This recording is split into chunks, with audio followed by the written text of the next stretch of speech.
Good morning. So I will be talking about the freshwater biodiversity of fish in South India. Okay? So the first slide. When I say freshwater, I will be referring only to the primary freshwater fish. Okay? Fish can be categorized into three types: primary freshwater, secondary freshwater, and others. Primary freshwater fish are fish which will live only in freshwater. They cannot take any salinity in the water, no salt, nothing. Okay.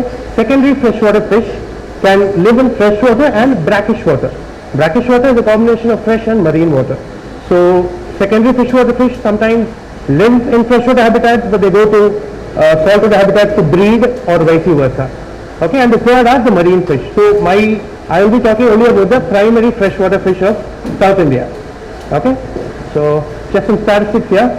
An estimated there are about 32,500 species of fish across the world as of now.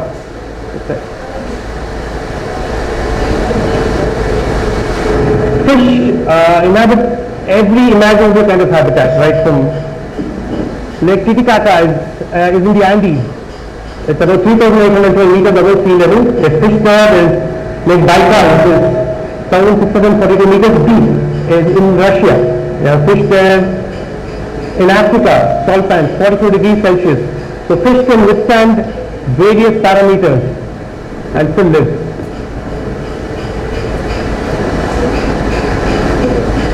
As of now, India is home to about 12 lakh species of flora and fauna.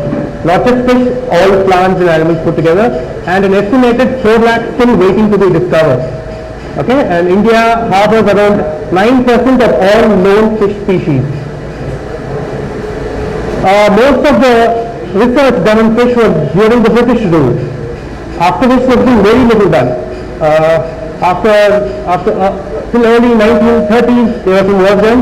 After that, most of the work has been only on fruit fish, that is the Ganges. Luckily in the last 10 years or so, there has been a lot of activity in researching freshwater fish. Next slide. Of fish. In developing countries such as India, Sri Lanka, Nepal, Pakistan, fish act as a very cheap source of protein for villages in backward communities, especially in landlocked regions such as Nepal, inland regions, Madhya Pradesh, and all these villages. Freshwater fish act as a very cheap source of protein, and you don't need expensive gadgets, you don't need sophisticated equipment to catch them. So they play a very important role as food fish. And in addition to just being food fish, there's huge demand for Indian fish across the world. Huge demand. Right now the aquarium trade is worth at about $64 million. Okay, so India is one of the most sought after industry in terms of fish, and the third use is sport fishing.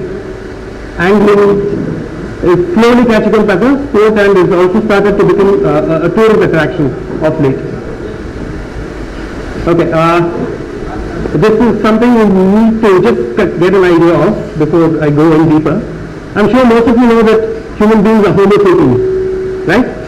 Okay, so sapiens is the species part of it, Homo is the genus part of it, and above genus is the family. These are all the levels in terms of biological classifications. Okay, Homo is the genus, species is sapiens, and the family is Hominidés. Alright, just keep this in mind, as this will be a bit important as we go further down. Okay, next. So how are fish discovered? So what happens is, assume I am a researcher, I collect a fish, and I think, I assume it is a new species. So what I do, I go to my lab, I will compare that species with all other species in the genus. Okay? And when it's proved to be distinct, I will write a paper, and I will send it to a publication who will check it with other scientists, and if it is proved to be a new species, it will get published. This is the process. Discarding a fish can take anything from 3 months to about 2 years. Okay? And how are fish named? Generally fish are named based on 3 things. A character they exhibit, colors, patterns, bodily, whatever characters.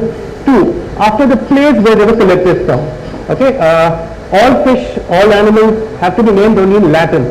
There is a scientific name, there is a common name. The common name is usually in English, Tamil. There is no restriction on that. The scientific name has to be only in Latin. This is because this is to maintain uniformity. let's say I'm from Italy, I describe a new fish, I will give it an Italian name. A French guy will give it a French name. So Latin is more or less a dead language. So to maintain uniformity, all species, plants, animals, whatever, have to be named only in Latin. Okay? So fish can be named after a character they exhibit, two, the place where they are collected from. For example, if there is a fish collected from Tiruvannamalur, I will want to name it after Tiruvannamalur, it has to be Tiruvannamalur-ensis. The name of the place followed by E-N-S-I-S, Tiruvannamalur-ensis. Okay, if you want to name it after the place, this is how it should be named. If you're going to name it in honor of a person, you're going to name the fish in honor of a person, say Frank. You want to name a fish after a guy called Frank, you have to add an I after his name, so the fish should be Frank I. This is the species name, of course. Alright? Is this clear? Okay, now I am going to the types of freshwater fish habitats. Each fish has its own niche. Every fish cannot live everywhere. There are hill streams, there are lakes, there are rivers. So the habitat should be suitable for the fish to breed, find food and spawn, which is important. In case there's a lot of fish that are migrating to reach conditions that are suitable for spawning. So right now I'm showing the pictures of the regular habitat of South India. First we look at the hill stream habitats. By hill stream I mean high altitude streams. I'm sure a lot of you visited these places. So this is Manimutta River in near Korea in the Tirunelveli district. It's about 1,000 meters above sea level. All these are hill streams. Okay, the fish that live here are called rheophilic fish.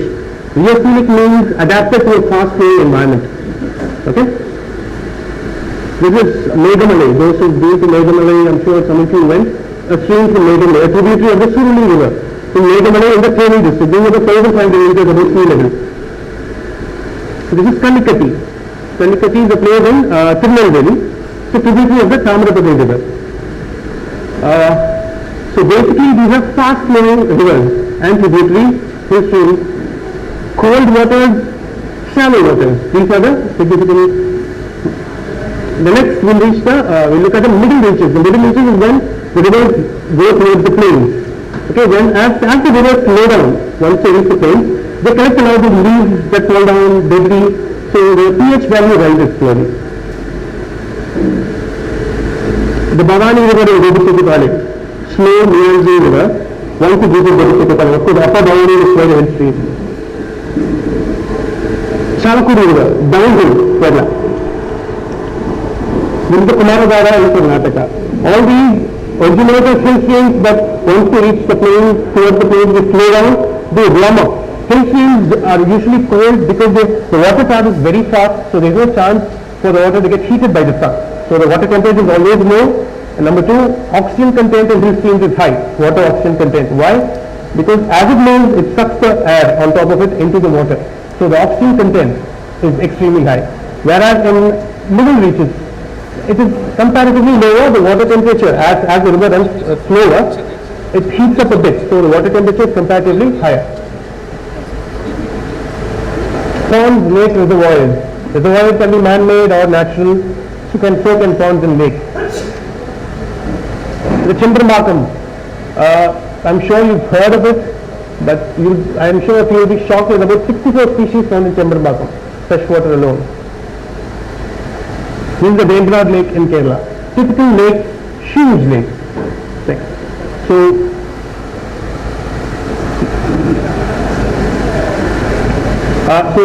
what I've given you, I have given you an idea of the basic habitats that you can look at in South India.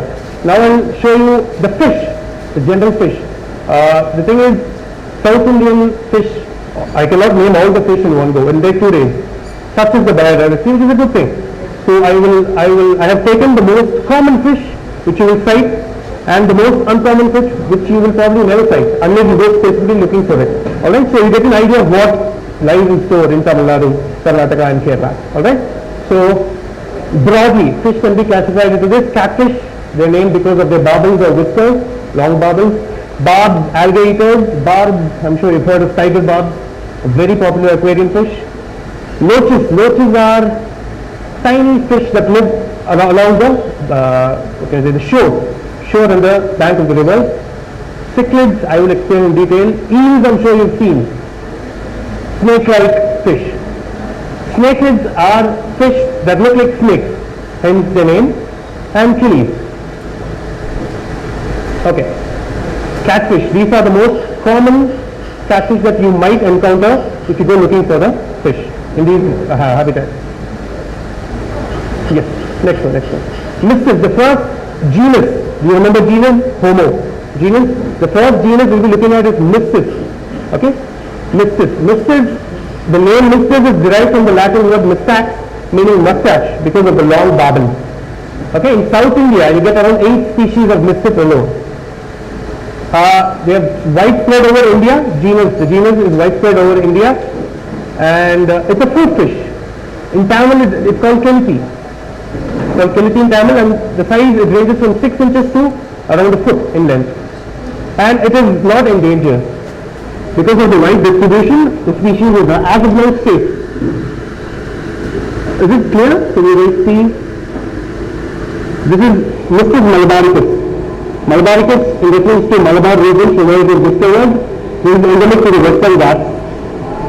All mystids look similar. It's very hard to differentiate between the species. So I'll show you a couple of pictures. Mystids bleakeri. This specimen is actually from Mizoram.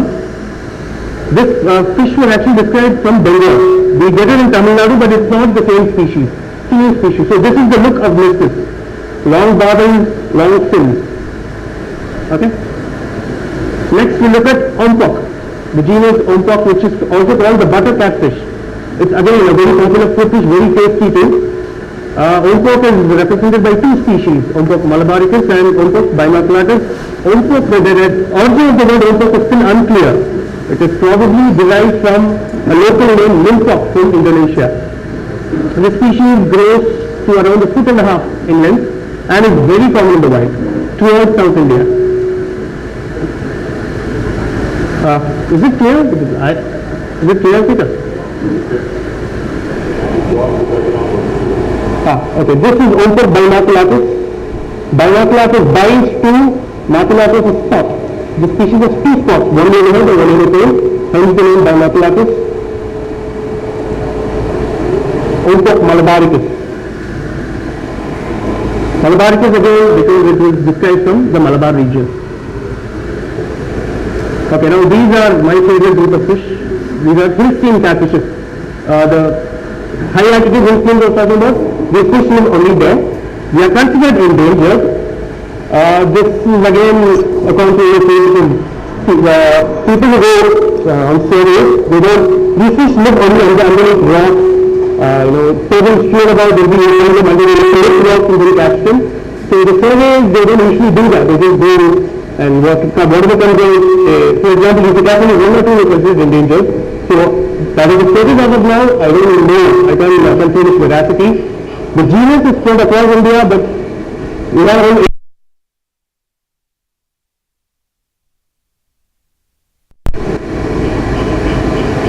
Diplopoda annandale. Annandale was the founder of Zoophyte, the Zoological Survey of India.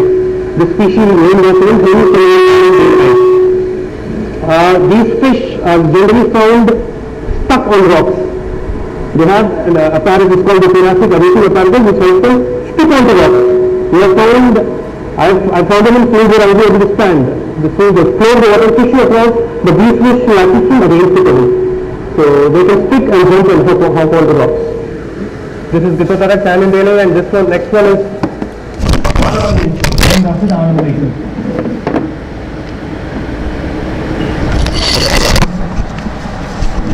Walahu.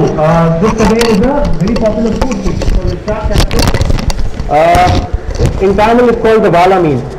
So Telugu and Tamil it's called the vala mean. It can reach about 6 feet in length. It's a very nasty fish, frankly speaking, because I've seen fishermen catching it and running away in terror. A friend of mine catches these fish regularly in Bengal. So what they do is they have 2 boats. They have a net between them, trawler net.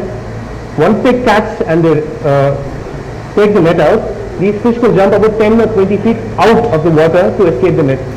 And sometimes they land inside the boats and then the fishermen actually jump out to run away from the fish. This fish can reach 6 feet in length. It is found in Chembrambakam Reservoir in Madras also. This is Wallago also. This is a 3-foot specimen from Madras. There's a foot there for comparison.